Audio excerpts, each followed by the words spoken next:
where we highlight the journeys of successful young leaders. Hello everyone, my name is Joyce Masvaya and welcome to Dear Future Leaders, a youth empowerment hub where we help young people to grow and thrive. Today we have Gift Ostallos Siziba. Gift, welcome to the Youth Empowerment Hub. Thank you very much, Joyce. Greetings to fellow listeners. Thank you. We are so excited to have you here. Your journey is deeply inspiring, from rising from humble beginnings to becoming one of the youngest members of the parliament in Zimbabwe and serving as a national leader, and also being recognized internationally through programs like Mandela Washington Fellowship and the Obama Foundation Fellowship. I was especially moved when I watched your speech introducing President Barack Obama. You carry yourself with such eloquence, conviction, and presence. And today we would like to explore not only your leadership journey, but also how young people can actively participate in public policy and politics. So let's dive in. We're going to start with your background and your journey into leadership. Can you please tell us about yourself and how you became a young politician? Thank you. Thank you very much. I'm also sure whether I'm still young now. I'm past 30, but of course, I'm still below 35. I grew up in Bulawayo, which is the second capital city of our country. And of course, went to primary and high school in that part of the country, and then went to the University of Zimbabwe to study political science as my first degree, and then did my master's in international relations at the University of Zimbabwe, and of course pursued my PhD, which I'm currently doing at the University of Free State in South Africa. My journey has of course been a journey for fighting for justice, social justice in particular. Having grown up in a marginalized part of our country, that naturally gave us passion to fight for an equally egalitarian society. So that has been what has informed our struggles as student leaders at the University of Zimbabwe. We became part of the leadership of the Students' Union to fight for academic freedoms as researchers. And it is at that time, obviously having joined the student movement, that we got an understanding that our struggles for academic freedom are directly connected to the resolution of the national question and the struggle of the oppressed world over. So these connections of our struggles as student leaders and the national struggles and the international struggles connected us to these struggles that we're pursuing today. We're made to have an understanding that the researchers and students want a freedom unless and until the nation is free.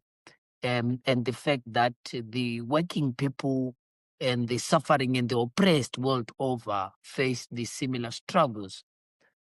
And that's why we became internationalists in the pursuit of our struggles and began to give the regional, continental, and the international attitude to our struggle. So this became my genesis. And of course, I then became part and parcel of the leadership of the democratic movement, then the movement for democratic change in the youth of the party, and became the national secretary general of the young people in my country. And of course, joined other struggles in the country, the fight for a constitution through the National Constitutional Assembly, which we're part of, and of course became part and parcel of other struggles as young leaders across the continent, and joined fellow young people in advancing that struggle, not just in Zimbabwe, but also giving it a regional international outlook.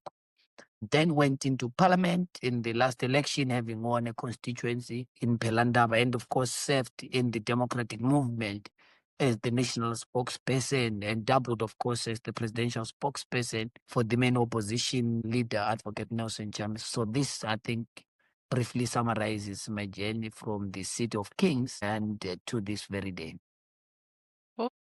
That's quite inspiring. Thank you so much for sharing your story. You mentioned that you became one of the youngest members of parliament in Zimbabwe. What challenges did you face as a young leader, and how did you overcome them? Look, I think that politics in the African continent is highly influenced by particularly for countries like Zimbabwe that went through a liberation struggle, and most African countries. So a combination of the historical experience of the country and the cultural experience, those two are naturally devised against young people, because this is a country that is still stuck in the liberation hangover that we liberated you, therefore those who were in the liberation struggle must be leading, naturally making it a generational issue and an age question. So when you are coming into this space as a young person, that is the immediate challenge that you face. And these challenges are not unique to Zimbabwe. They are prevalent across the African continent. Secondly is the question of culture, that young people should not be in the highest decision-making body of their countries on the basis that they are young, because they sell us the idea that we have to worry about the future. We belong to the future, but that future must be built now. So those became the direct impediment for my campaign, the question of age and the question of culture. I had to overcome that by giving a clear ideological thrust and direction into my proposition to say can be able to play a role. And in fact, it's we as young people, because we are taught in our struggle never to say I. So our experiences are that of a generation that we represent. So as younger people, our position was that we have to be in the highest decision-making body of our country, because the decisions that are being made today will have an impact into our future and that of our children. So we had to overcome those impediments. And of course, the question of financial muscle is also an important. Our politics is dominated by big money. So you have to overcome that, not by trying to join the same political culture of using money, but to bring new politics of ideas, of principles and values, that we don't have to have deep pockets, but we have to have ideas to take our country forward. So my campaign was centered around a clear ideological pathway, clear ideological and policy proposition on how we intend to advance the legislative agenda of our country.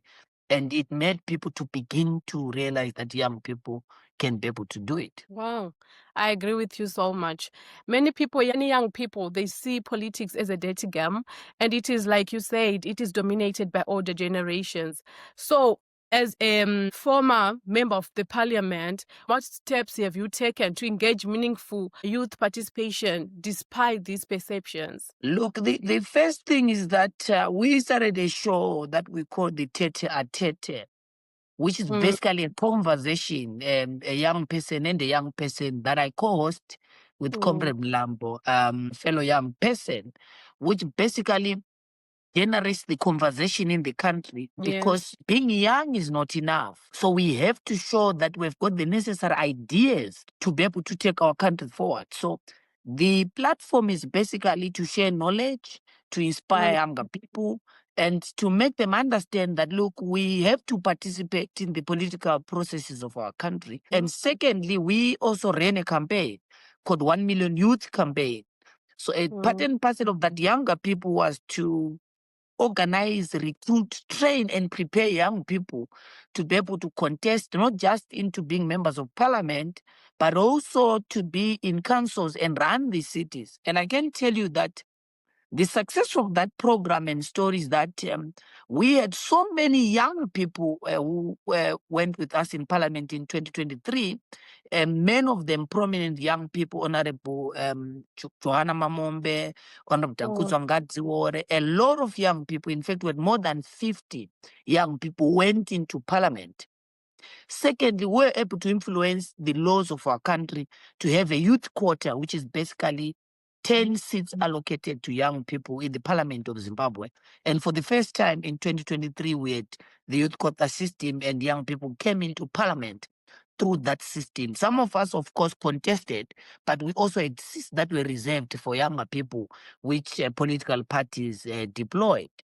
And thirdly, I think the success of that conversation and program was that of the 32 urban cities that the Citizens Coalition for Change became a government in, we were able to deploy younger people, but not just young, but also young female mayors to run the city of Masvingo, in Epworth, in Mutare, and Kwekwe, and different parts of the country where the young people who are female who had been given the responsibility by our political party to become mayors, who then had to run the cities and show society and the world that young people can. We did the same in Harare, which is a plus $1 billion, city being run by a young female mayor, Kudzai, as the deputy mayor to Ian.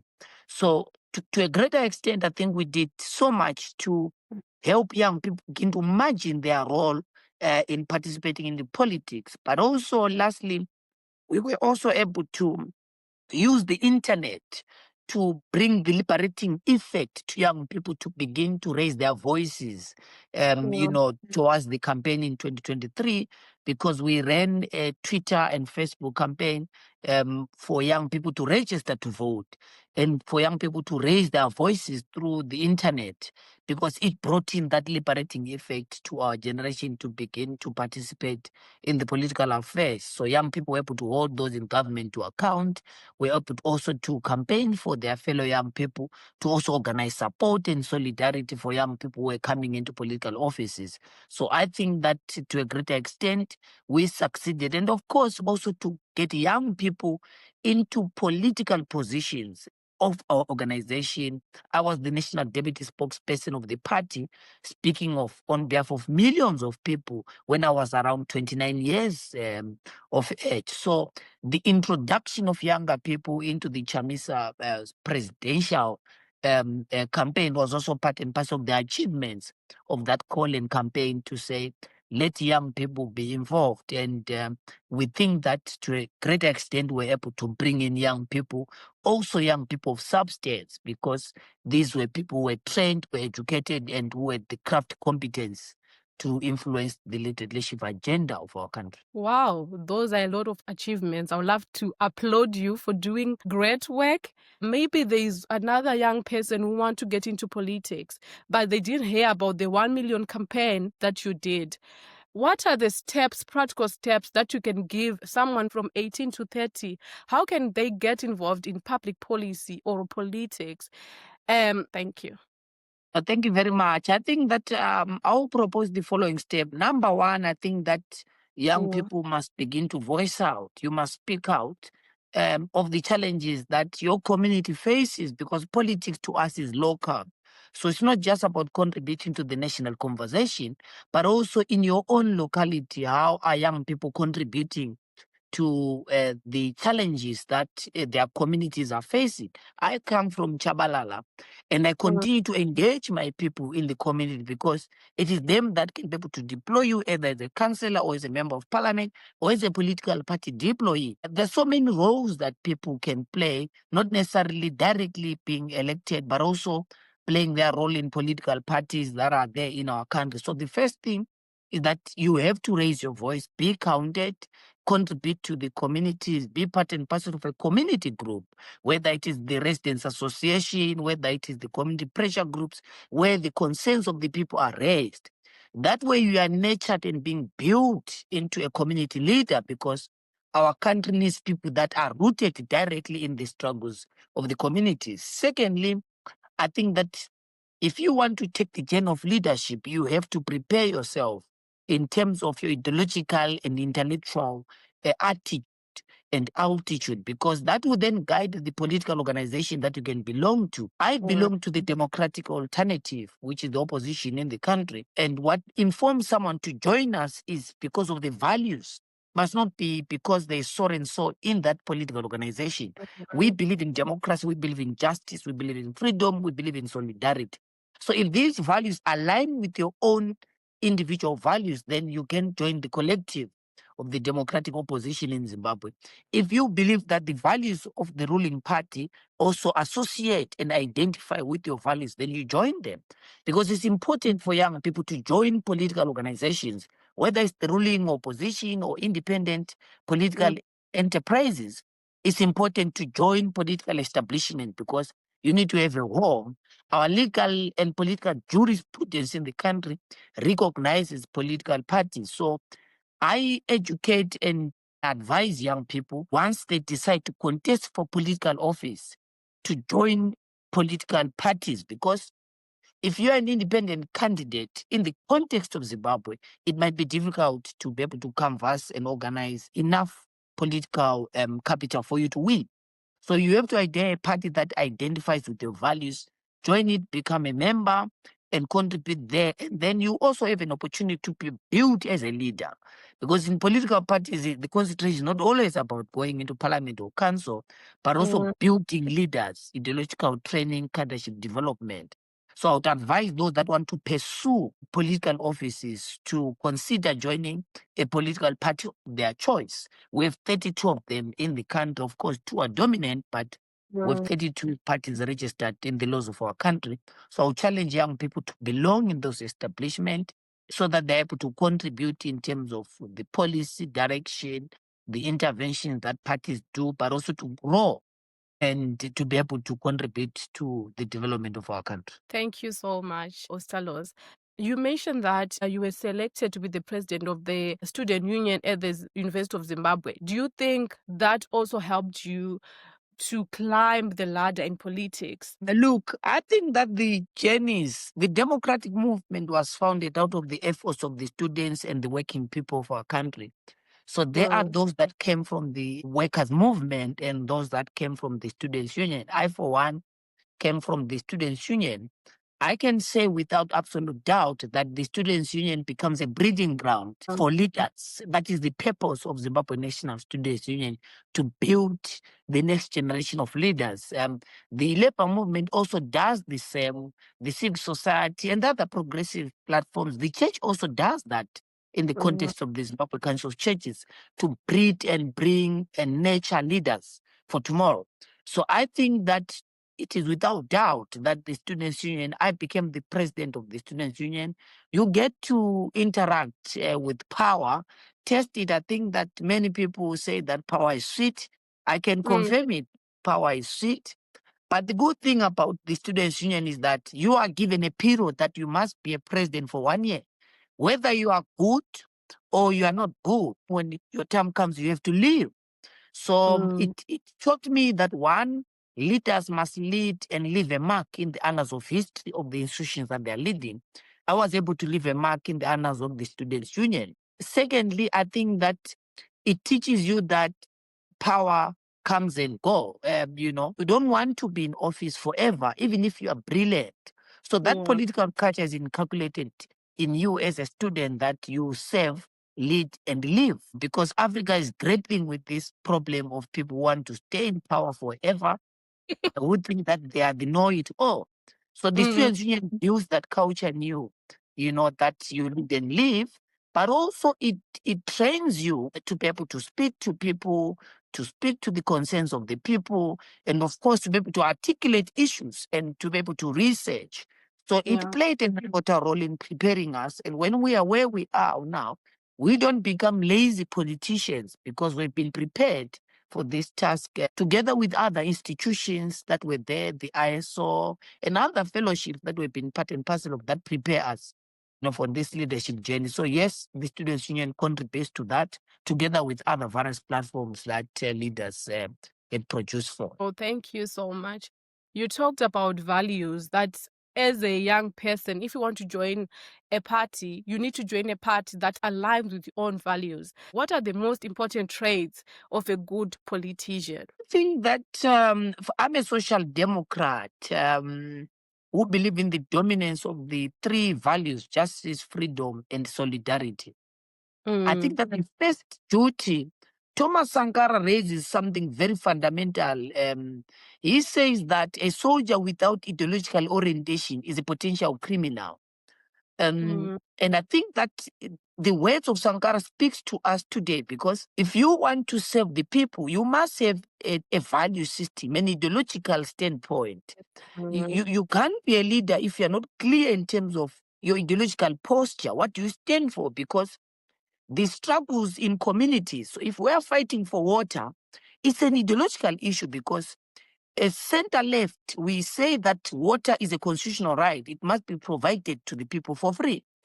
Because when you go to council, they'll tell you that let's privatize water. When you go to parliament, they say, let's privatize education. They will say, let's not prioritize health for the people. But when you are ideologically trained, you would know that we must provide health to our people. It must be for free. We must provide water to our people. It must be for free. We must provide education to our people. It must be for free. But also that we are able to speak to the struggles that are beyond our borders. So when there is xenophobia in South Africa, we ought to speak out, because it's ideological inclination that tells us that the struggles of the poor world over are the same. That's why we raise our voices to the struggles of the suffering people of Palestine or Western Sahara or Black Lives Matter in the United States of America. It's because these struggles are ideological. It's about the struggle of the oppressed world over, Black people in general and Africans in particular. So to be able to connect to these struggles, you ought to have a clear ideological standpoint as a starting point, because that will give you a value system. Because, I mean, when you are in particular in the African setup, these things will come to you. Either they will try and manipulate you, either they try and give you money, either they will try and say, join us, they'll give you trinkets and trappings of power. But when you are ideologically conscious, you are able to forego these trinkets and trappings of power, because you have been prepared to understand that the center of our struggle are the oppressed. So every decision that I take, that we take as leaders, we always look at it, does it advance the struggles of the ordinary men and women who depend upon our political contribution in our country and in the world? So that keeps us on track. We will not wake up tomorrow saying, no, if people are protesting, they must be punished or beaten. We have to have a culture of conversation with the people. What are the concerns and how do we solve them? So I think that a value system is important. Principles are important, because if I belong to a political organization and realize that it's no longer aligning with my values, then I'll be able to shift and join an establishment, a political entity that aligns with my values. That's why people resign. That's why people take a break, and all those things that are informed by looking at your value system and its alignment with organization and institution that you might belong to. So let's move to public speaking and global platforms. You have spoken at global platforms such as the Oslo Freedom Forum and Harvard Kennedy School, and also introduced President Obama. What goes through your mind before stepping into such stages? I think that there are two things that are dominant on speaking on behalf of people. I think that the first is you must be a researcher, or at least you must have access to researchers. Now in the digital world, it's important to know what you are talking about, and to have data to what you're speaking about, and to verify what you are talking about. So I think that the first element is on the thought leadership side. You must invest. You can't speak in front of people if you are shy from visiting the library. Speaking to the people must have a direct correlation with your appetite to always visit the library, whether digitally or physically. Because I think that I introduced President Obama for maybe like 5 to 10 minutes or 15 minutes, I can't remember. But you must have read more than 20 books to do the 15 minutes introduction, because in those few minutes, your mind must be able to be efficient enough to be able to produce a coherent proposition and introduction and so forth. So I think that the first thing is the issue of research and thought leadership. Secondly, I think that for me is obviously wisdom. You ought to understand the audience. You ought to understand the people that you're speaking to. You also you have to understand that what is the intention of that particular address. So I think that those two have been my guiding principles.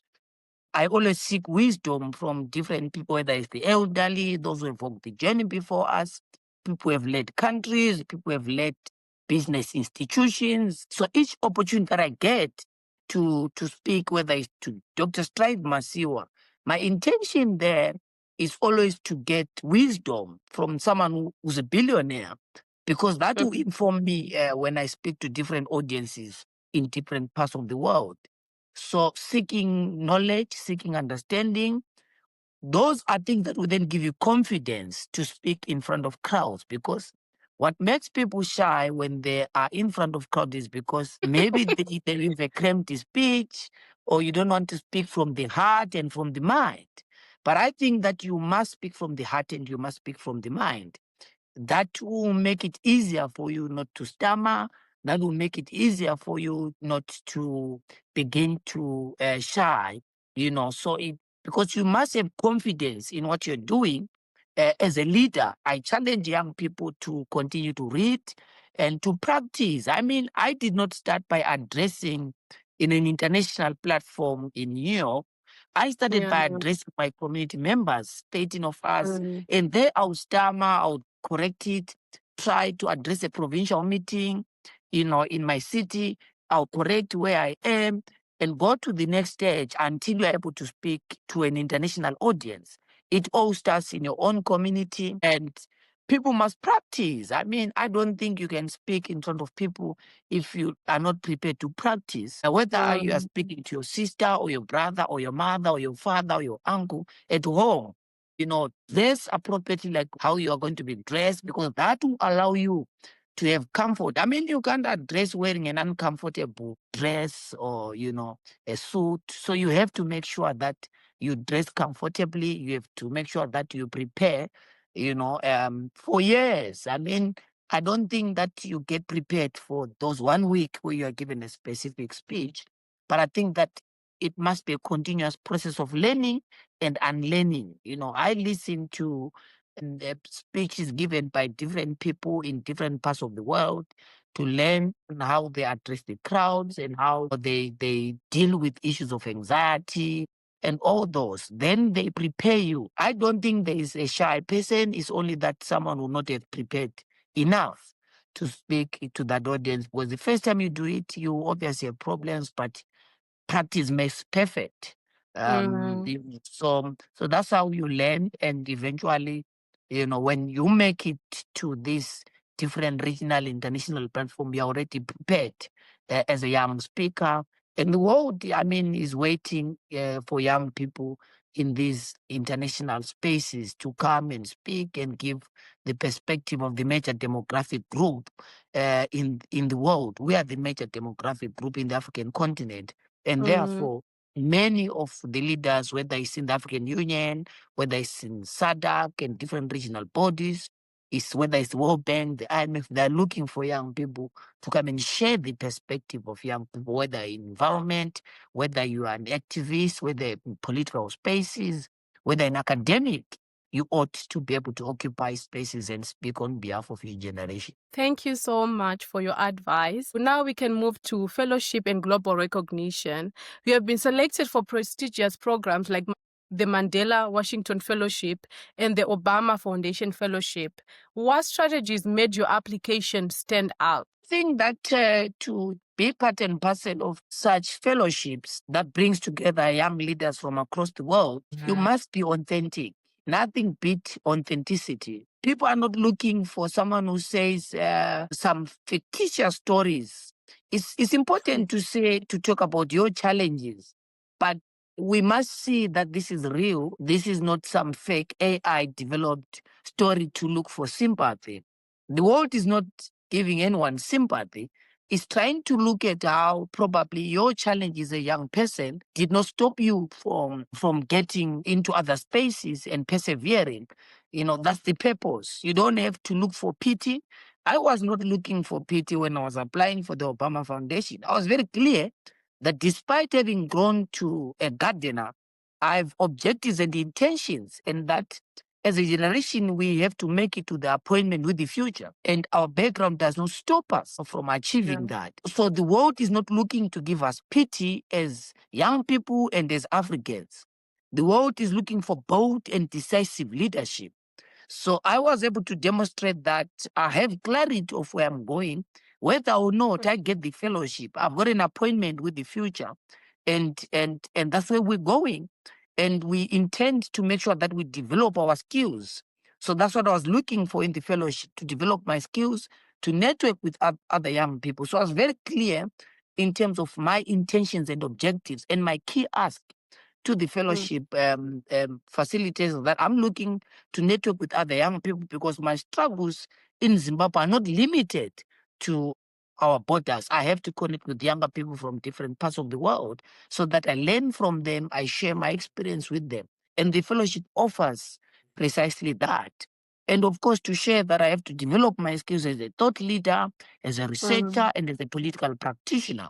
So I was not looking for pity, but I was also authentic on my stories, that these are my challenges, but they don't shape where I'm going, but they are a reminder, a stark reminder of the challenges that are before us, and that we must remain connected to the people. So I think that anyone who would want to apply for a short fellowship must be authentic, must show their competencies, must also connect the dots about where they are heading to, because this is an investment. And I don't think that a Mandela Washington Fellowship or the Obama Fellowship or any other fellowship that supports young people would want to de-invest by bringing young people together.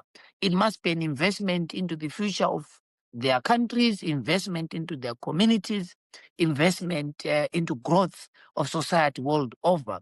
So you must be able to show that. How are you contributing to that growth? How are you contributing to that progress to make the world a better place? Thank you so much. I agree with you. Authenticity differentiates you. So it is always important to be very, very authentic. Do you have any advice for young people who want to get into public speaking? You mentioned about the ability to read, the ability to research, the ability to seek for wisdom.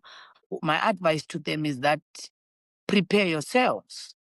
I think that what defines a successful young person going into the future is going to be their ability to prepare, because success is when an opportunity meets preparedness.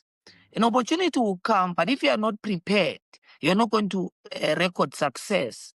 And that's why there are so many young people that will go to parliament, or individuals, not necessarily younger people, that can go to parliament and at times fail to leave a mark. I became the president of the University of Zimbabwe. There were so many presidents before me and so many presidents after me. But I think that what would distinguish one president from the other is how you have been preparing for that leadership. So it's the same when it comes to business, entrepreneurship, advocacy, and all these different realms of leadership that young people pursue, whether they are in the academia and so forth. It's about preparedness. You ought to prepare. You don't have to wait for the opportunity to come and start preparing, because the opportunity will come when you're not prepared, and then you will record a failure instead of a success. And no one wants to associate with failure. Everyone wants to associate with success. That's why there's many fathers. I have so many people that will claim that we contributed to his growth, because they'll be looking at certain successful issues that we've attained. But if I was a failure today and the drug addicts, no one would have claimed. I mean, I was sent to school by Stride Masiwa under the Joshua Ngomo Scholarship. If I was a failure today, none of them would mention that they helped fund our education. But if we become better people, they will share the story, inspire other younger people, share it with the world as part and parcel of their success story in terms of social investment. So I think that preparedness is important. Preparedness. It doesn't matter your status. It doesn't matter your conditions. It doesn't matter where you are. You ought to prepare. Second thing, I think that we have to network, develop the skills to network. And now the world is globalized. Through Twitter or Facebook, you can link up with someone who's in thousands of miles away from where you are. I'm connected to you now. You are in the United Kingdom. I'm in Zimbabwe. And we've been connected via the internet. So the effective utilization of these social platforms, it's important to post your pictures in the sea, in the beach, is good, but also utilize this digital platform to connect with the global village, because that's what at least it allows you to. So that's why I'm on LinkedIn, that's why I'm on Facebook and on Twitter. I use these platforms to connect with fellow young people, like-minded individuals, and mentors across the world, because the worst thing that my mentor used to tell me, the worst thing you can get when you want to network with someone is a no. They're not going to send you to prison. They're not going to kill you. You just they say no. So you can't be afraid of someone just saying no. There is no fault. There is no price. There is no cost in trying, because either someone will say yes or someone will say no. So the worst you can get is a no. The best you can get is a yes. So you have to prepare. You have to expand your network, expand your knowledge, expand your capabilities and abilities. And more importantly, seek education. Now it's easy to learn whether you are going in class or you are learning online. You have to advance your knowledge, you have to advance your research abilities, because the future is for those that would have the ability to grasp and the ability to provide solutions to the challenges that our society is facing. Thank you so much, Ostallos. I'm sure a lot of young people are learning from you. So let's move on to reflections and future goals. So looking back, what is that one defining moment that affirmed that you're on the right path as a leader? I've not quite reflected on a specific event about my past, but I think that when I left university and I was unemployed, the fact that at that moment I had a moment of reflection about where I want to go, and those moments are very dear to me. My first job was working at Econet, and when I got my job, I was very clear to my manager at the time that, look, I'm here on my way to my appointment with the future. And this corporate space is not my destination, because it was very clear to me that I have a call and an appointment with destiny, which is not precisely the corporate space, but it's a learning platform, and for me to be able to afford meals and to pay my rentals. But I was clear at that moment that my path is particularly in leadership and transformation. And from that day up to this very day, I've been on that journey. I've recorded successes, I've recorded failures, I've had challenges, and I look into the future and forge into that future without fear, because I know that a table is set for us as a generation to be able to change the lives of our people. And I've lived my life without doubt because of that affirmation, that every day is an affirmation that I'm in the right path, an affirmation that comes from my mentors, that comes from my friends, that comes from the family that we meet along the journey of leadership, and of course from the ordinary people who remain to us at the center of why we're doing what we're doing. So because there's that social contract, there's that relationship and solid affirmation from our people, to me, every day has been a constant reminder that we have to make it to the appointment. Thank you so much, Ostallos. Looking ahead, what are your aspirations in Zimbabwean politics and international leadership? How can young people learn from or support your journey? Thank you very much. My journey is a journey that is a collective journey of a generation, a journey of the oppressed, a journey of those that believe in democracy and transformation. And I think that our desired objective and goal is establishment of a democratic developmental state. That is the central objective of the struggle that I'm part and parcel of. And my individual contribution is going to be the realization of that society, a society with an economy that works for everyone. So I would be equipping myself with the necessary skills and knowledge to contribute that. Because we did not come to politics as a career choice, but we came into politics, like President Tsvangirai will say to us, out of a burning desire from a country that needs leadership, from a country that needs to make it towards transformation via the fourth industrial revolution.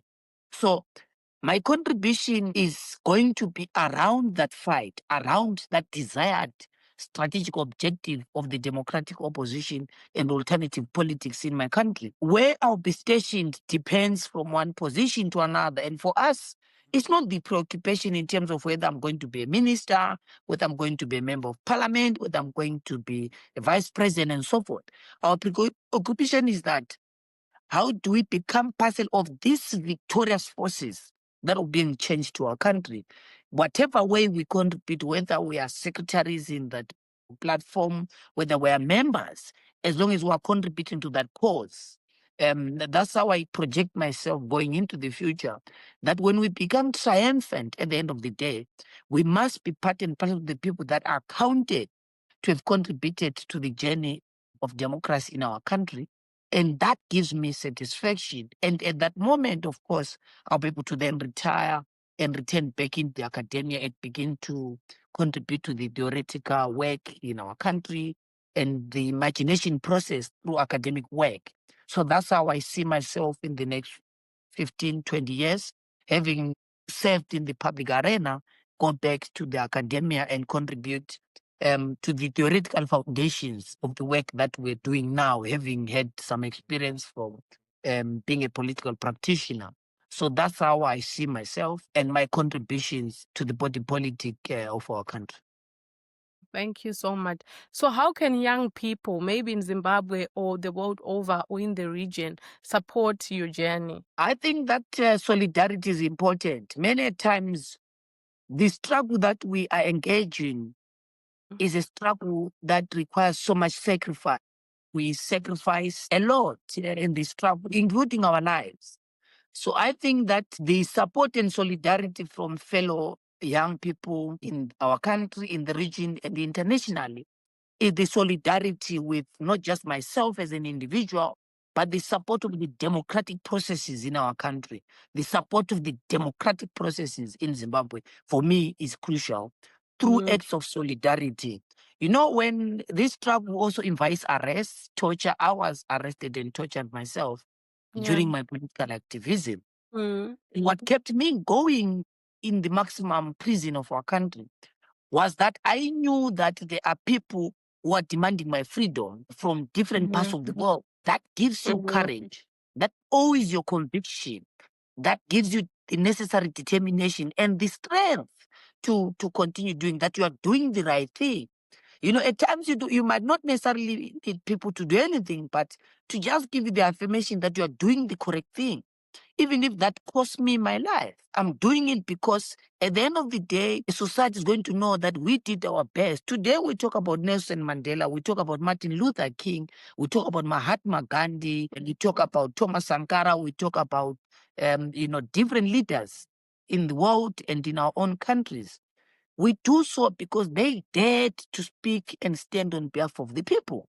And what is life without a legacy? So for me, that solidarity and support from the people who believe in this struggle, who believe in the quest for democracy in our country is sufficient to keep us going, is sufficient to make us who we are today, but more importantly, for us to do our part and not to lose our consciousness along the journey, to be able to remain true to these values, to remain true to these struggles, and remain true to those that sent us to speak on their behalf. So I think that regional and international solidarity and support is important, not just for myself as an individual, but for the Democrats and fighters across our country and, of course, in the entire continent. Thank you so much, Ostallos.